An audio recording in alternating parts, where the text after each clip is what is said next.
사실 오늘은 대림절입니다. 대림절. 우리의 구세주 예수님께서 이 땅에 오시는 그 절기를 기다리는 대림절 첫 번째 주일입니다. 그리고 우리는 12월 성탄절을 이제 준비하면서 나아가고 있습니다. 그리고 지난 주일에는 우리가 추수감사 주일 예배를 드렸고, 오늘은 추수감사 이후에 첫 번째 예배를 드리고 있습니다. 그러면서 지난주에 그 추수감사절의 유래를 이제 말씀을 이제 드렸어요. 오늘 설교도 지난주 설교와 연이어서 제 속편으로서 그렇게 설교를 진행을 하도록 하겠습니다. 미국이란 나라가 어떻게 세워졌느냐라는 것을 말씀드리고, 또 대한민국이 어떻게 세워졌느냐라는 것도 말씀을 드리고, 이스라엘 나라가 어떻게 세워졌느냐, 그러면 또 우리는 어떤 기반과 어떤 방향에서 나아가야 될 것이냐, 이런 내용의 설교를 드리려고 합니다. 지난주에 그 추수감사주일에 대한 유래를 말씀을 드렸는데, 그것을 조금 다시 말씀을 드려야 그 미국의 그 세워진 그 기초를 우리가 알 수가 있습니다. 우선 그 1517년에 그 종교 개혁이 일어났다 그랬잖아요. 교황의 권력의 남용, 교회의 횡포, 잘못된 교리, 그리고 면죄부 판매, 이런 것이 부당하다라고 생각한 몇몇의 믿음의 사람들이 일어나서 비텐베르크 성당에다가 95개 조항을 내걸고 종교 개혁을 일으켜요. 사실은 이제 종교 개혁의 주동자들은 마틴 루터, 칼빈 이런 사람들인데, 그 사람들은 평범한 사람들이 절대로 아닙니다. 그 사람들은 신학교의 교수들이에요. 그러니까는 성경과 신학에 정통한 사람들입니다. 그런데 그렇게 정통한 관점을 가지고 카톨릭의 그 당시에 행정과 문화를 보니까 이게 잘못돼도 너무 잘못됐다고 하는 것을 발견하면서 잘못된 것 95개 조항을 내걸고 이것을 대잡으로 만들어서 비텐베르크 성당 정문에 붙이고 그렇게 했습니다. 나중에 이제 종교 개혁이 일어나서 그 이후에 이제 루터가 고백하기를, 자기는 종교 개혁을 일으켜서 개신교라고 하는 새로운 교단이 만들어질 것을 전혀 예상하지 못했고, 그 파장이 이렇게 클 줄은 몰랐다, 그렇게 고백을 했어요.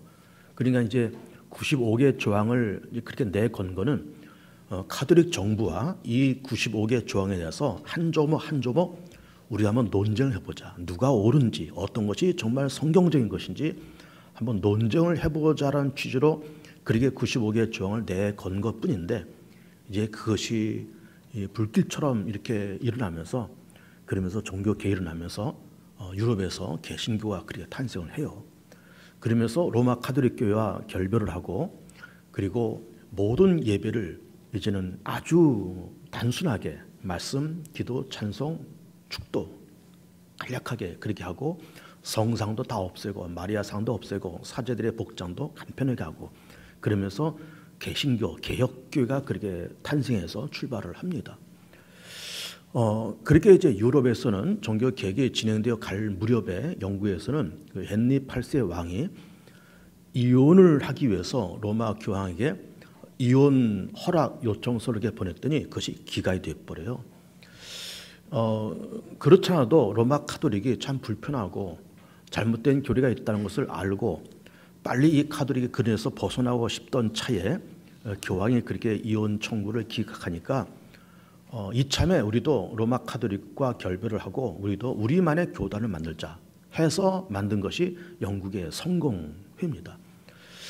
그러면서 이제 카톨릭의 잘못된 것을 다 벗어버리고 그야말로 성경이 원하는, 하나님이 원하는 그런 교회, 그런 교단, 그런 예배, 그걸 만들자 해서 깨끗하게 이렇게 새로운 교단을 이제 만들어 갔어야 될 건데, 그것이 절반의 성공, 절반의 실패로 끝났다 그랬잖아요. 그러면서 어정쩡하게 구교도 아니고 신교도 아니고 카톨릭 교회도 아니고 개신교도 아닌 어정쩡한 이제 교단을 만들었는데, 그것이 지금의 성공이다 말씀드리고, 지금의 성공에도 마찬가지 이게 구교인지 신교인지 카톨릭인지 개신교인지 모호한 그런 교단이 되고 말았다라고 했습니다. 그랬더니 영국에 있던 어떤 일단의 믿음의 사람들이, 아니 바꾸려면 깨끗하게 바꾸고 버리려면 깨끗하게 버리지, 무엇은 버리고 무엇은 안 버리고, 무엇은 새롭게 하고 무엇은 또 그냥 갖고 가고, 어떻게 그렇게 하냐? 깨끗하게 고치자, 깨끗하게 변화시키자 라는 깨끗한이라고 하는 그런 명제를 가지고 일어나는 사람들이 이른바 청교도라 했어요. 청교도, 퓨리탄, 청교도라는 사람들이 그렇게 영국 성공의 그 정부를 향해서 우리가 깨끗하게 모든 것을 깨끗하게 해결하고 깨끗하게 청소하고 깨끗하게 바꾸고 깨끗하게 변화하자, 그런 요구를 자꾸 하니까 성공의 정부에서 이제 그 청교도들을 핍박합니다. 이 정도는 됐다, 왜 그러냐, 그만해라, 따라와라, 자꾸 핍박하고. 그러니까는 이제 그 청교도들이 그렇잖아도 그동안 로마 카톨릭로부터 이렇게 어떤 감시를 받았죠, 어떤 지배를 받았죠. 거기다가 성공의 핍박을 받죠.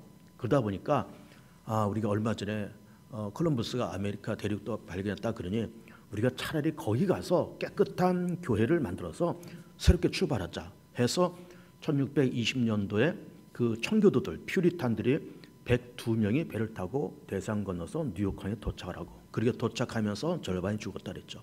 그리고 그 다음에 농사를 지어서 그 사람들과 함께, 인도인들과 함께 추수감사 예배를 드렸는데 그것이 추수감사주일의 효시다, 이렇게 말씀을 드렸어요. 그렇게 102명의 청교도들, 물론 이제 대서양 건너면서 한 절반은 죽어요. 그럼 50여 명이 남습니다. 그 50여 명이 추수감사 예배를 드리고 그 사람들이 교회를 세우고 그 사람들이 미국이라는 나라를 세운 거예요. 그 사람들이 세운 겁니다. 그 사람들이. 그러니까 이 미국이라는 나라는 그렇게 성공회의 반기를 들고 그리고 로마 카톨릭교회 반기를 들고 우리가 깨끗하게 변화돼서 하나님이 원하는, 성경이 원하는 교회, 하나님이 원하는 신앙 공동체, 하나님이 원하는 교회 공동체를 만들자라고 하는 그런 청교도들의 정신에 의해서 만들어진 나라, 세워진 나라가 미국인 거예요. 퓨리탄이라는 사람, 그 청교도의 청이라는 말이 깨끗할 청자를 써요. 그런 정신으로 미국이 세워지고, 지금도 미국 사람들에게 당신이 크리스찬입니까? 당신은 예수 믿는 사람입니까? 라고 물어보면 70%가 나는 기독교라고 그렇게 답변을 합니다. 우리나라 사람들은 한 20% 내지 한 25%가 나는 기독교나 그렇게 답변을 하죠. 미국 사람 70%가 답변을 해요. 그들이 교회를 다니건 안 다니건 그거는 둘째고, 어느 교회에 등록했느냐 등록 안 했느냐 그거는 불문이고, 나는 예수 믿는 기독교인이라고 말을 하는 사람들이 70%예요. 그렇게 70%라고 하는 그 숫자가 뭘 상징해 주고 있는가 하면은 그 나라가 기독교 정신으로, 청교도 정신으로 세워진 나라이기 때문에 그렇다, 그런 이야기예요. 그러면서 나라가 발전합니다. 점차 성장해 갑니다. 그러면서 이제 미국에 많은 이민자들이 들어와요. 영국뿐만 아니라 독일계 이민, 아일랜드계 이민, 이탈리아계 이민들이 꾸역꾸역 몰려 들어옵니다. 오다 보니까 그 사람들이 이제 농장으로 들어가고 공장으로 들어가면서 일을 하면서 나름대로 자기 출신 국가를 중심해서 어떤 조직이 만들어집니다. 어떤 카르텔 조직이 만들어져요. 이탈리아계 조직, 아일랜드계 조직, 그리고 독일계 조직이 만들어지면서 부정적으로 범죄 단체까지 생기는 겁니다. 아일랜드계 또 갱단, 그리고 이탈리아계 갱단, 그리고 독일계 갱단, 이런 조직들이 생기면서 이 사람들이 마피아가 되는 거예요.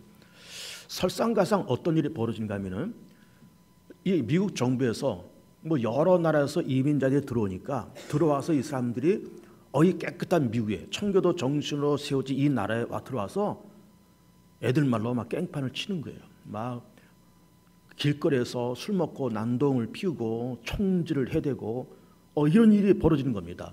그러면서 이 미국 정부가 우리가 1620년에 그렇게 어렵게 성공의 반기를 들고 카톨릭의 반기를 들고 와서 어렵게 나라를 세워서 정말 청교도 정신으로 기독교 정신으로 나라를 세웠는데 이 깨끗한 나라에 여기저기 이민자들이 들어와서 이러고 있으니 이거 안 되겠다, 뭔가 조치를 취해야 되겠다.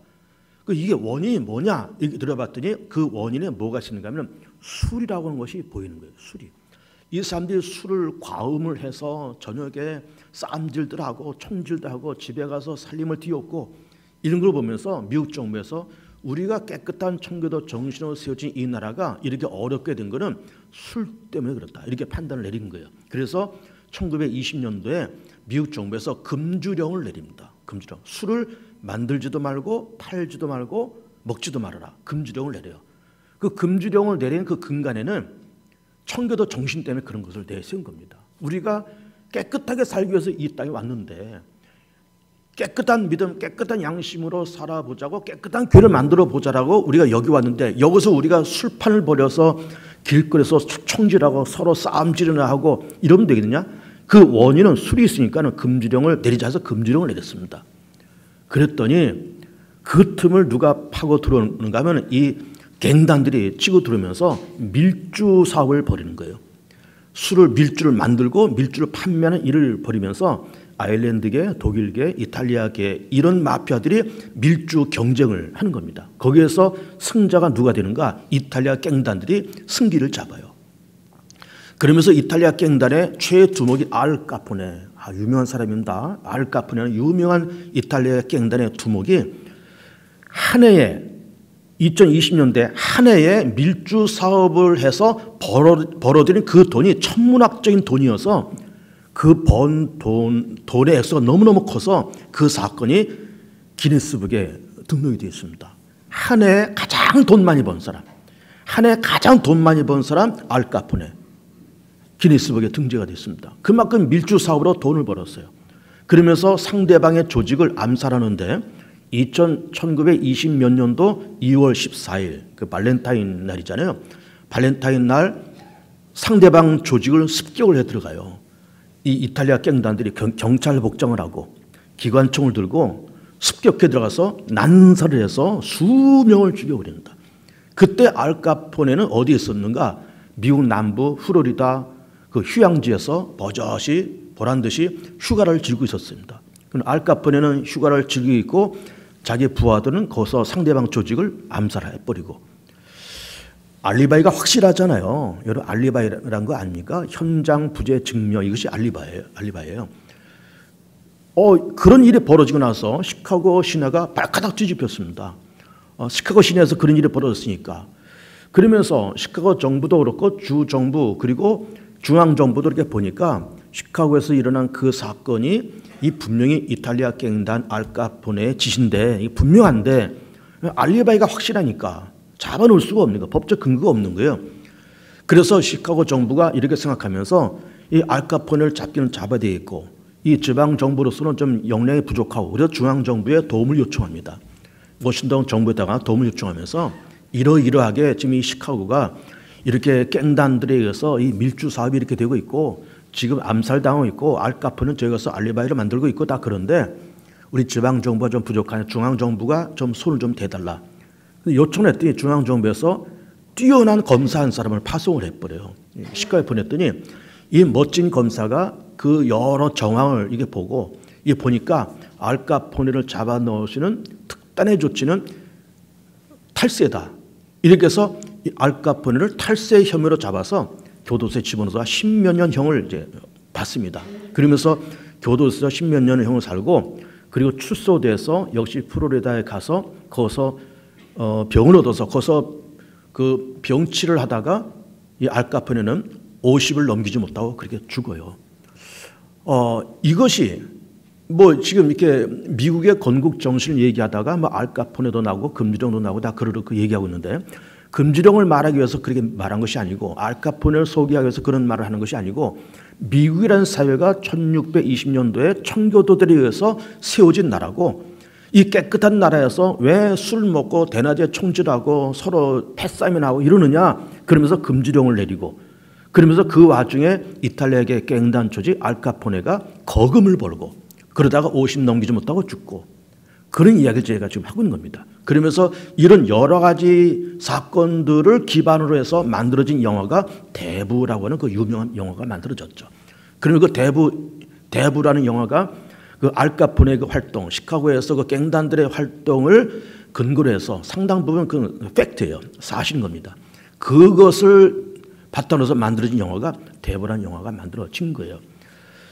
어쨌든 미국이라는 사회가 1620년도에 청교도들이 와서 세운 나라고, 청교도 정신으로 지금도 서 있는 나라고, 나는 예수 믿는 사람이요 나는 그리스도인이라고 기독교인이라고 말하는 사람들이 70%가 그리 있더라라고 하는 겁니다. 그렇다 그러면 우리나라는 어떤 정신에서 세워졌을까? 미국은 미국이니까 그렇다고 치고 우리나라는 어떤 정신에서 세워졌을까? 우리는 불행히도 지난 20세기 때 36년 동안 일제강점기를 겪었습니다. 겪으면서 나라가 45년도에 해방은 했어요. 여러분 우리가 해방 그런 독립도 이렇게 생각하는데 해방이라는 의미와 독립이라는 의미는 다릅니다. 분명히. 우리가 45년도에 해방은 됐지만 독립은 못 됐어요. 독립이라고 하는 것은 나라가 정부 조직을 갖추고 법을 만들고 이런 자주권을 가지고 우리나라가 대통령을 뽑고 우리나라가 국회의원을 뽑아서 우리가 만든 법과 우리가 뽑은 정치 체제에서 운영되는 그런 체제가 독립이지. 그것이 독립이지. 그런 의미로 본다 그러면 45년도에 우리가 해방은 됐지만 독립은 안 된 거예요. 왜 그런가 하면은 45년도에 해방을 하고 나서 우리가 대한민국을 다스리지 못했습니다. 미국의 하지 중장이 와서 우리가 하지 중장의 군정을 3년을 받았습니다. 북한은 소련의 군정을 받았고 우리는 미국의 군정을 받았어요. 하지 중장을 통해서. 3년 동안 우리가 미국 군정을 받고 1948년도에 대한민국이 비로소 탄생을 해요. 남한만의 단독 정부를 세우죠. 물론 그 이전에 김구 이런 분들을 시작으로 해서 남북한 단일 정부를 세우려고 애를 많이 썼습니다. 남한에서도 좌파 우파가 좀 서로 손을 잡고 이 김구가 그 당시 김일성도 만나러 평양에 올라갔습니다. 만나서 우리 남북한 단일 정부를 만들자 그러는데 그것이 결렬됐어요. 그러다 보니까 이거 남북한 단일 정부 만들어진 것이 이게 결렬되죠. 이게 시간이 흐르면은 나라가 좀 와해돼 버릴 것 같은 위기감 속에서 이승만 대통령이 아니다. 우리가 이걸 더 미룰 수가 없다. 남한만이라도 단독 정부를 만들자 하면서 남한 단독 정부를 만들고 재헌국회를 1948년도에 재헌국회를 이제 세운 겁니다. 그러면서 1948년도에 우리 대한민국이 세워지면서 제1회 재헌국회 국회 1회 국회를 1948년에 열면서 그때 임시의장인 이승만 대통령이 그 의회에 들어가서 짧은 모두 연설을 했고 그 연설 끝난 다음에 이원영 의원이 올라와서 기도를 하면서 국회가 시작이 됐습니다. 제가 그 당시 1948년도 제1회 국회 이승만 대통령의 모두 연설문을 짤막하게 요약한 것을 읽어드릴게요. 이렇게 연설합니다. 대한민국 독립민주 제1차 회의를 여기서 열게 된 것을 우리가 하나님께 감사해야 할 것입니다. 종교, 사상, 무엇을 가지고 있든지 누구나 오늘을 당해가지고 사람의 힘만 된 것이라고 우리가 자랑할 수 없을 것입니다. 그러므로 하나님에게 감사를 드리지 않을 수 없습니다. 나는 먼저 우리가 성심으로 일어나서 하나님에게 우리가 감사를 드릴 터인데 이윤영 의원 나오셔서 간단한 말씀으로 하나님에게 기도를 올려주시길 바랍니다. 이것이 제1회 국회 때 이승만 대통령이 모두 연설한 그 내용이에요. 이 내용의 요지는 뭔가 하면은 우리가 그동안 36년 동안 일본의 강점기를 당하다가 이렇게 해방된 것은 모든 것이 하나님의 은혜다. 감사하지 않을 수 없다. 그러니 이제 우리가 제1회 이 국회를 여는데 이윤영 의원께서 나오셔서 기도하시고 시작합시다. 이렇게 얘기를 한 거예요. 그 이윤영 의원의 사람이 누군가 하면은 감리교 목사 출신이었고 이분이 초대 재헌의원, 재헌국회 의원이 그래 된 거예요. 그런데 이 이윤영 의원이고 동시에 목사였습니다. 와서 기도를 했어요. 그러니까 우리나라 대한민국이 1948년도에 세워진 대한민국의 제1회 국회 때 기도로 출발을 한 겁니다. 그럼 이윤영 의원이 어떻게 기도했는지를 기도문 전문을 제가 읽어드릴게요. 잘 들어보세요. 이 우주와 만물을 창조하시고 인간의 역사를 섭리하시는 하나님이시여 이 민족을 돌아보시고 이 땅에 축복하셔서 감사에 넘치는 오늘이 있게 하심을 주님께 저희들은 성심으로 감사하나이다. 오랜 세월 동안 이 민족의 고통과 호소를 들으시고 정의의 칼을 빼서 일제의 폭력을 굽히시사 하나님이 이제 세계 만방의 양심을 움직이시고 또한 우리 민족의 염원을 들으심으로 이 기쁜 역사적 환희의 날을 이 시간에 우리에게 오게 하심은 하나님의 섭리가 세계 만방에 현시하신 것으로 믿나이다. 하나님이시여 이로부터 남북이 둘로 갈려진 이 민족의 어려운 고통과 수치를 신원하여 주시고 우리 민족, 우리 동포가 손을 잡고 웃으며 노래 부르는 날이 우리 앞에 속히 오기를 기도하나이다. 하나님이시여 원치 아니한 민생에 도타는 길면 길수록 이 땅의 악마의 권세가 확대되나 하나님의 거룩하신 영광이 이 땅에 오지 않을 수 없을 줄 저희들은 생각하나이다. 원컨대 우리 조선 독립과 함께 남북 통일을 주시옵고 또한 민생의 복락과 아울러 세계 평화를 허락하여 주시옵소서. 거룩하신 하나님의 뜻에 의지하여 저희들은 성스럽게 택함을 입어가지고 글자 그대로 민족의 대표가 되었습니다. 그러하오나 우리들의 책임에 중차대한 것을 저희들은 느끼고 우리 자신이 진실로 무력한 것을 생각할 때 지와 인과 용과 모든 덕의 근원 되시는 하나님께 이러한 요소를 저희들이 간구하나이다. 이제 이로부터 국회가 성립되어서 우리 민족의 염원이 되는 모든 세계 만방에 주시하고 기다리는 우리의 모든 문제가 원만히 해결되며 또한 이로부터 우리의 완전 자주 독립이 이 땅에 오며 자손 만대에 빛나고 푸르는 역사를 저희들이 정하는 이 사업을 완수하게 하여 주시옵소서. 하나님, 이 회의를 사회하시는 의장으로부터 모든 우리 의원 일동에게 건강을 주시옵고 또한 여기서 양심의 정의와 위신을 가지고 이 업무를 완수하게 도와주시옵기를 기도하나이다. 역사의 첫걸음을 걷는 오늘의 우리의 환희와 감격이 넘치는 이 민족적 기쁨을 다 하나님에게 영광과 감사를 올리나이다. 이 모든 말씀은 주 예수 그리스도 이름을 받들어 기도하나이다. 아멘. 이게 이윤영 의원, 이윤영 목사님의 기도고 이 기도문, 그러니까 이승만 대통령의 모두 설교, 모두 연설, 그리고 이윤영 의원의 이 기도가 지금 국회 일지에 다 기록이 되어 있는 거예요. 그리고 우리나라가 1948년에 출발하면서 기도로 출발한 나라입니다. 우리나라가. 이 기도를 할 때 전 의원들이 일어나서 이 기도를 했답니다. 놀랍잖아요. 그러니까 우리 대한민국이 그렇게 만만한 나라가 아닌 겁니다. 그렇게 출발한 나라예요. 기도로 출발한 나라예요. 이승만 대통령이 그렇게 해방된 것이 하나님의 은혜이니 감사하지 않을 수 없습니다라고 고백하고 이윤영 의원이 다 의원들 다 일어난 상태에서 기도하고 출발한 나라가 대한민국이에요. 보통 나라가 아닌 겁니다, 여러분. 우리나라가 보통 나라가 아닌 거예요.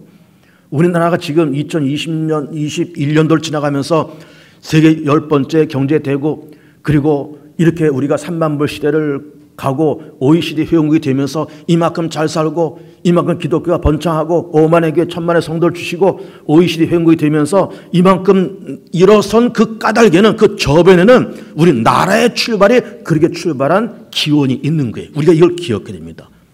이승만 대통령이 초대 대통령이 되면서 우리 대한민국의 건국 이념을 세 가지를 내걸었습니다. 그것이 첫 번째는 자유민주주의, 두 번째는 시장경제, 세 번째는 기독교 정신. 이 세 가지 이념을 가지고 나라를 세우고 국회에서 그렇게 연설하시고 이윤영 의원이 그렇게 기도하고 출발한 나라가 대한민국이에요. 그 나라에서 우리는 지금 살고 있습니다. 대한민국은 만만한 나라가 절대로 아닌 겁니다. 절대로 아니에요. 그러니까 우리가 지금 이렇게 2021년도를 지나가면서 참 3만 불 시대에 이렇게 성장된 나라에서 살면서 하나님의 축복을 많이 받은 까닭이 그냥 된 것이 아니고 그런 우리 믿음의 선진들의 기도와 눈물과 그렇게 출발된 것 때문에 우리가 그 열매를 따먹고 있음을 믿으면서 감사하셔야 됩니다. 하나님 앞에 감사하셔야 되고 우리 믿음의 선조들에게 감사하셔야 되고 그렇게 출발된 나라예요. 어중이 떠중이 모여서 우리 한번 해보자 해서 그냥 출발한 그런 나라가 아니고 그런 연설, 그런 기도로 출발한 나라가 대한민국이다 그 말이에요. 만만한 나라가 아닌 겁니다, 여러분. 그냥 된 것이 절대로 아니에요. 그렇게 출발한 나라입니다. 미국도 청교도 정신으로, 우리 대한민국도 기도로 출발한 나라인 겁니다. 그러면 이스라엘은 어떻게 됐을까? 이스라엘은 어떻게 출발했을까? 물론 이스라엘은 하나님의 백성이고 선택받은 백성이니까 당연히 믿음으로 출발했겠다라고 생각하지요. 물론 그 생각이 맞는 말이지만 정확한 근거를 제가 얘기를 하려고 합니다. 우리가 오늘 설교 본문을 사무엘상 11장을 선택했는데 이 사무엘상 11장에 연대를 가늠한다 그러면 대략 주전 1000년쯤 돼요. 지금부터 3000년 전 이스라엘 땅을 얘기를 하는 겁니다. 그 당시 사무엘 선지자가 어떤 정신을 가지고 나라를 세웠느냐 그걸 좀 보려고 그런 거예요. 여러분 사무엘이라는 사람 우리가 잘 기억해야 됩니다. 사무엘은 세 가지 직분이 있어요. 첫째는 사사이면서 동시에 제사이면서 동시에 선지자예요. 그리고 오랜 동안의 사사 시대를 끝내고 혼란과 무질서의 사사 시대를 끝내고 안정된 국가를 만드는 그 변곡점, 모멘텀이라고 그러죠. 그 변곡점에 서는 사람이 그 사람이 사무엘이에요. 사무엘이 이스라엘 나라의 개국공신인 겁니다. 개국공신. 우리는 이제 이스라엘 그러면은 초대왕 사울, 두 번째 다윗, 그 다음에 솔로몬, 르호보암 이렇게 생각해요. 초대왕이 사울이라고 이렇게 봅니다. 맞는데 실제로 나라를 세운 기틀을 잡고 혼란하고 무질서했던 나라를 안정된 기틀의 국가로 만든 사람은 사무엘입니다. 그러면 사무엘이 대략 어느 시대 사람일까라고 하는 것을 그 성경 연대표를 보면서 좀 보도록 하겠습니다. 성경 연대표. 이거는 제가 여러분들에게 여러 번 보여드렸어요. 수요일 날에도 보여드리고 또 뭐 주일 낮 예배 또 여러 번 보여드렸습니다. 이것이 머릿속에 잘 기억이 되어 있으면 좋겠다는 얘기를 몇 번 했어요. 이게 우선 윗줄과 아랫줄. 윗줄은 일단 알파, 창조부터 시작해서 그 점선은 시간의 흐름을 얘기하는 것이고 점선 윗부분은 연대를 말하고 아랫부분은 그 연대에 어떤 일이 있었는가라고 얘기를 하고 있는 겁니다. 그 점선의 위에 우선 알파 창조가 나오고 그 다음에 2000년, 1800년 이렇게 나와요. 이거는 주전이죠. BC죠. BC 2000년, BC 1800년 그 얘기입니다. 그 BC 2000년에 아브라함이 출현하죠. 그 아들 이삭, 야곱 12아들. 그리고 BC 1800년에 애굽으로 이주합니다. 그리고 BC 1400년에 출애굽해요. 애굽에서 400년 살잖아요. 이집트에서 400년 삽니다. 그래서 1800년, 1400년 이렇게 잡는 거예요. 1400년경에 출애굽해서 40년 동안의 광야의 생활이 있었어요. 그 40년을 빼면은 1360년경에 가나안 땅에 도착했다 이렇게 보는 겁니다. 그리고 1360년서부터 지금 우리가 보는 사무엘 시대, 이 사무엘 시대가 1000년이에요. 이스라엘 건국되던 해고 그리고 초대왕 사울, 그 다음에 다윗, 솔로몬, 르호보암 이렇게 흘러오고 100년 지나서 주전 900년경에 남과 북이 분리가 돼요. 그러면서 우리가 사사시대라고 이렇게 화살표에 그어졌는데 가나안 땅에 도착한 1360년서부터 이스라엘 건국된 사무엘 시대죠. 이스라엘 건국된 1000년 요 시대가 사사시대입니다. 성경은 사사기라고 하는 그런 그 부분이 있죠. 구약성경에. 그러면 300여 년이 사사시대인데 내리십시오. 이제 그림을 내리시고 저를 보세요. 이 사사시대는 사사라고 하는 사람들은 어떤 사람들인가 하면은 우리가 한문으로 사사 쓸 때 선비사자에 스승사자였어요. 그리고 이 사사들은 뭘 하는 사람인가 하면 정확하게 말하면 재판관들입니다. 왜 그런가 하면은 이스라엘 민족의 주전 1400년경에 출애굽을 해요. 그리고 가나안 땅에 1360년경에 도착을 해요. 도착을 했지만 안정된 국가라고 하는 그런 체제가 없는 겁니다.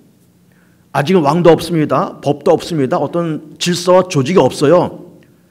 그는 없지만은 나라로서의 모습은 없지만 어쨌든 사람들이 살다 보니까 60만 명의 사람들이 왔다는 것 아닙니까? 그 사람들이 와서 섞여 살다 보니까는 그 안에 여러 가지 문제가 생길 수밖에 없습니다. 어떤 시시비비가 생기고 갈등이 생기고 다 그렇습니다. 그래서 그 시시비비가 일어나고 갈등이 생겼을 때 이거를 조정하는 재판관이 필요했던 거예요. 그거를 조정하는 재판관들이 사사였습니다. 그리고 마지막 사사가 사무엘이에요. 여러 사사에 등장하죠. 한 10몇 명의 사사에 등장하고 마지막 사사는 사무엘입니다. 사무엘은 사사이면서 제사이면서 동시에 선지자예요. 그런데 그 사사는 왕이 없고 정치적인 조직이 없기 때문에 무질서한 시대였어요. 거다 우상 숭배가 극에 달했습니다. 그래서 사무엘은 중출한 선자가 나타나면서 이제는 사사 시대의 모든 혼란과 무질서를 정리하고 사울을 왕으로 세우고 나라를 새롭게 하자라는 그런 취지를 가지고 일어서고 있는 겁니다. 나라를 만들자, 새로운 나라를 만들자, 새롭게 하자 이렇게 하면서 일어나고 있는 거예요. 그 말씀이 어디 기록되는가 하면 우리가 좀 사무엘상 11장을 봤는데 11장에 14절 보세요. 11장 14절. 사무엘이 백성이 이르되 오라 우리가 길갈로 가서 나라를 새롭게 하자. 지금 300여 년 동안의 무질서 혼란의 시대가 있었습니다. 그러나 이제 사울을 왕 삼아서 아마 저 사울을 왕 삼는데 좀 반대하는 사람도 있었던 것 같아요. 뭐 그 사람이 왕이 될 만한 인물이냐 어쩌냐 그런 여러 가지 일들이 있었지만 그 다 폐일은 하고 가만히 있어. 어쨌든 사울을 왕으로 세워야 돼 하면서 사울을 길갈에서 세우면서 나라를 새롭게 하자라는 그런 비전을 제시하는 거예요. 이제 출발, 이스라엘의 출발이다. 사울이 초대 왕이야. 가자 하면서 나라를 새롭게 하자라는 그런 목표를 가지고 지금 사무엘 선지자가 지금 이렇게 서 있는 겁니다. 그러니까는 우리 이스라엘 나라가 뭐 하나님의 백성이고 선택된 백성이고 어쨌든 뭐 믿음으로 출발한 나라다라고 얘기를 할 수 있어요. 맞는 말인데 주전 1000년 이 사건이 중요한 사건인 거예요. 사무엘이 주전 1000년에 혼돈되었던 사사시대를 끝내고 사울을 왕 세우고 그리고 나라를 새롭게 하자. 여호와를 섬기는 나라, 믿음의 나라, 율법을 앞세우고 절기와 제사를 앞장세우고 여호와 하나님을 기억하고 여호와 하나님을 섬기는 그런 나라를 만들자, 새롭게 하자라고 하는 그런 어젠다를 발표하고 나라가 지금 출발을 하고 있는 겁니다. 그래서 지금 세 예를 든 겁니다. 미국이 청교도 정신으로 세워졌다. 우리나라도 1948년에 이승만 대통령이 그런 모두 연설을 하고 이윤영 의원이 그런 기도를 하면서 출발한 나라다. 이스라엘 나라도 물론 믿음의 나라고 선택받은 나라지만 주전 1000년에 사무엘이 나라를 새롭게 하자고 하는 그런 비전을 제시하면서 출발한 나라가 이스라엘이다. 그런 얘기를 하고 있는 겁니다. 공통점이 뭘까요? 미국, 우리나라, 이스라엘 이 나라가 세워졌던 이 어간의 공통점이 뭘까요?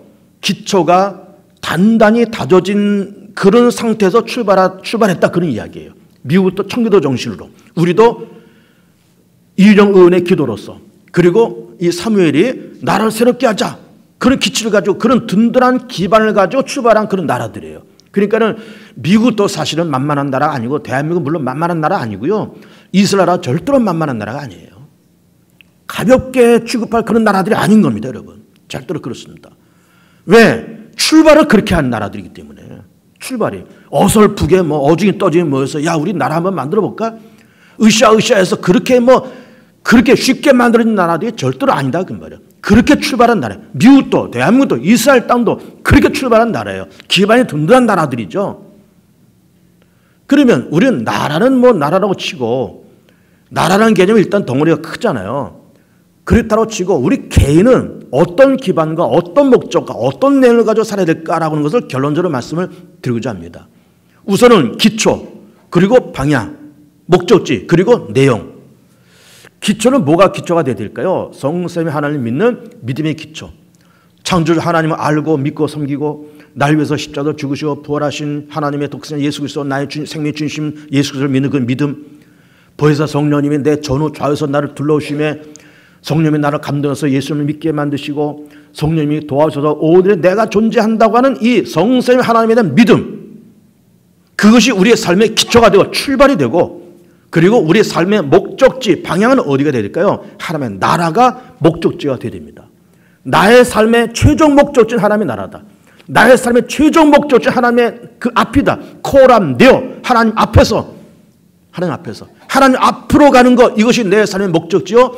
하나님의 나라가 내 삶의 최종 종착지라고 하는 그런 목표와 비전을 가지고 살아가는 이 삶 이것이 진정한 믿음의 사람의 삶인 거죠. 그러면서 우리가 어쨌든 죽음을 넘어서 하나님의 심판대 앞에 갈 텐데 그 심판대 앞에 가서 내가 이렇게 살았습니다라고 내어놓을 만한 성적표도 우리가 있어야 되고 이렇게 살았습니다라고 내어놓을 만한 어떤 삶의 과정도 필요한 거예요. 그걸 가지고 가야지 덜렁덜렁 갈 수는 없는 거다 그 말이에요. 하나님 심판대 앞에 내가 한번 설 텐데 하나님의 나라에 들어갈 텐데 그 하나님의 나라를 비전 삼고 그걸 최종 목적지로 삼고 살아가는 그 삶이 믿음의 사람의 삶이요 그것이 삶의 근간이 되어야 된다라는 말씀을 드리고 싶은 겁니다. 그러면 출발은 믿음, 목적지는 하나님의 나라. 그러면 그 중간에 내용이라는 것이 있어야 되잖아요. 그 내용은 뭐가 될까요?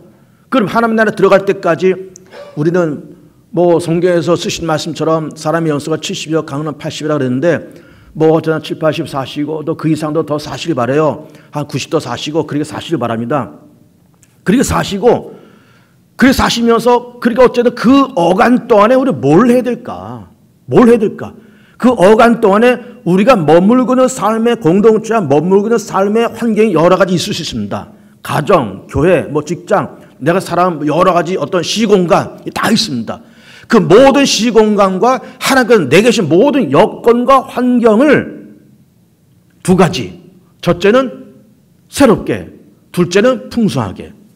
그렇게 만들면서 살아가는 그 삶이 아름다운 삶이다 그 말이에요. 내가 머물고 있는 그 가정, 내가 머물고 있는 교회, 내가 머물고 있는 삶의 그 현장을 새롭게 만들어 간다. 그리고 풍성하게 만들어간다.